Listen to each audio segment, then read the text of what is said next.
Seamos cosmos. Dejemos de ser individualistas y seamos parte de este sistema complejo, porque todos somos lo mismo, del mos, el musgo, al cosmos.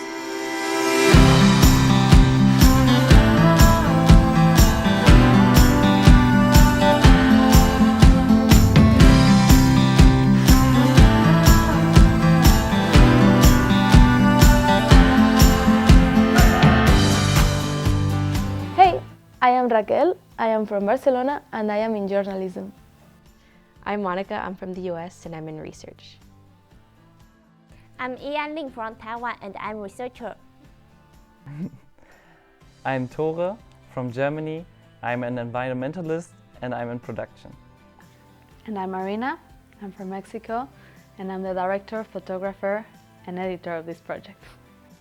Somos un grupo de gente con curiosidad, inquietos por lo que está pasando con nuestro medio ambiente. Por eso aspiramos a ser personas más conscientes. Queremos aprender y queremos compartir. Nuestra idea es reunir información sobre cómo conservar nuestro hábitat y juntarla toda en una misma plataforma. Vamos a publicar capítulos cortos, que puedes ver en cualquier sitio y en cualquier momento. El objetivo es inspirarnos y pasar a la acción en nuestro día a día.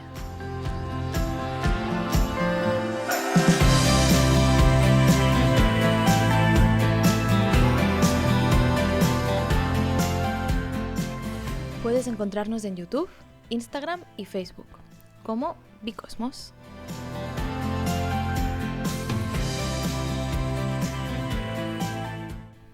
¿Nos acompañas en este viaje? Conecta y sé cosmos.